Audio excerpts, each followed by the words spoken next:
नमस्कार दोस्तों, स्वागत है आप सभी का आपके अपने चैनल ऑनलाइन एंड ऑफलाइन ज्ञान में।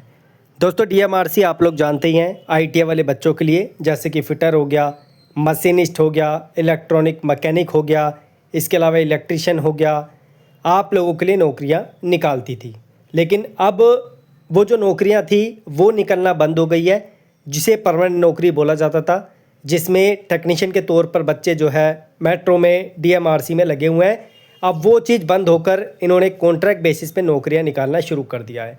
और अब दिल्ली के जो बहुत से प्रोजेक्ट्स हैं वो ख़त्म हो चुके हैं, तो ये अन्य स्टेट्स में अपना योगदान दे के वहाँ पर अगर एम्प्लॉयज़ की रिक्वायरमेंट पड़ती है, लेबर की रिक्वायरमेंट पड़ती है, लोगों की रिक्वायरमेंट पड़ती है, तो वहाँ पर जो है ये नौकरियाँ निकाल रहे हैं। तो चेन्नई के साथ मिलकर वहाँ की मेट्रो के लिए डीएमआरसी ने नौकरी निकाली है। सारा का सारा जो पेरोल होगा वो डीएमआरसी के बेस पर होगा, लेकिन आपकी जो वर्क लोकेशन रहेगी वो चेन्नई में रहेगी। आप लोगों का समय व्यर्थ नहीं करूंगा, कुछ इंपॉर्टेंट चीज़ें हैं। इस नौकरी के लिए आप लोगों को जो है तमिलनाडु का एग्ज़ाम होता है वो देना ज़रूरी है उस लैंग्वेज में। और अगर आपने तमिल पढ़ी है 10वीं क्लास तक तो आपको एग्ज़ाम देने की ज़रूरत नहीं है, सिर्फ मेरिट के बेस पे या इंटरव्यू के बेस पे आपका डिपार्टमेंट जो है सिलेक्शन करेगा। बाकी की जो इंपॉर्टेंट चीज़ है वो मैं आपको बता देता हूँ, इसे ऊपर पढ़ने की ज़रूरत नहीं है। इतना बता दूँ, मिनिमम 3 साल का कॉन्ट्रैक्ट आप लोगों का रहेगा। उसके बाद जो है यहाँ पर डिपार्टमेंट आपका कॉन्ट्रैक्ट बढ़ा भी सकता है और उस 3 साल को कम भी कर सकता है, ये नोटिफिकेशन में मेंशन किया हुआ है। लेकिन ऐसा करता नहीं है, मिनिमम 3 साल तो आपको करने ही देगा, ठीक है। उसके बाद यहाँ पर अगर बात करें तो यहाँ पर RS, ENM, ट्रैक्शन, उसके बाद RNEC जो जैसी ट्रेड जो है सिविल एंड ट्रैक, उसके बाद signal and PSD and telecommunication AFC की वैकेंसी आप लोगों के सामने है। और यहाँ पर जो है आप लोग एज देख लें पहले, सबके लिए 18 से 33 है। 30% रिजर्वेशन, हॉरिजॉन्टल रिजर्वेशन वुमेन के लिए रखा हुआ है। अगर क्वालिफिकेशन की बात करें तो यहाँ पर 10वीं पास आपको होना है, 10वीं के साथ आपका ITI होना चाहिए। SCVT और NCVT आप भर सकते हैं। ट्रेड आपकी electrician, electronics mechanic, fitter, RNAC mechanic, trade from government ITI। एक चीज़ और इम्पोर्टेंट है, यहाँ पर प्राइवेट ITI के बच्चे अप्लाई नहीं कर सकते और ओनली गवर्नमेंट ITI के बच्चे अप्लाई करेंगे। ट्रैक्शन की बात करें तो ट्रैक्शन में इलेक्ट्रीशियन को मौका दिया है। उसके बाद अगर बात करें यहाँ पर जो है ये टेक्नीशियन की पोस्ट है, इसके अंतर्गत जो है सारी पोस्टों को नाम दिया हुआ है।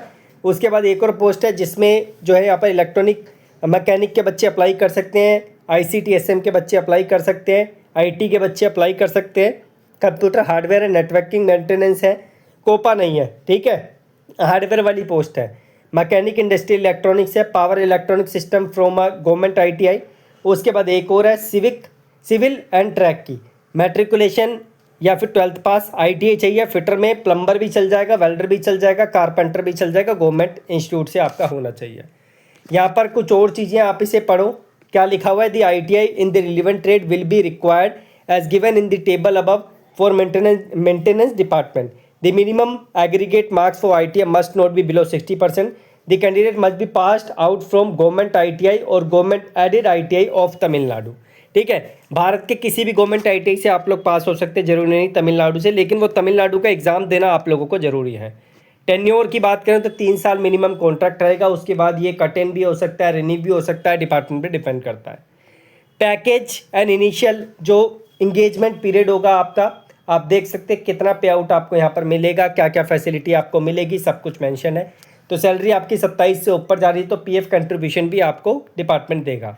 सिलेक्शन प्रोसेस की बात करें तो सिलेक्शन जो है यहाँ पर मेरिट कम रिजर्वेशन के बेसिस पे होगा। जो पहले जाएगा उसका इंटरव्यू होगा और इंटरव्यू का एक परफॉर्मर नीचे दे रखा है। बाकी डिपार्टमेंट डिपेंड करता है कि वो आप लोगों का एग्जाम ले या ना ले, इंटरव्यू ले या ना ले, किसके बेस पे ले। तमिलनाडु प्रोफिशिएंसी टेस्ट आप लोगों का यहाँ पर होगा, इस चीज़ का आप ध्यान रखना।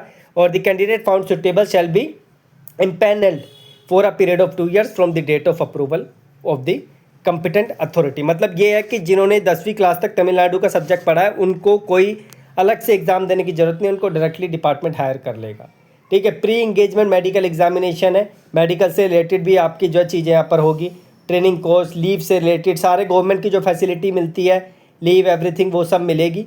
लेकिन जो पे आउट है वो DMRC देगा, ध्यान रखना इस चीज़ का।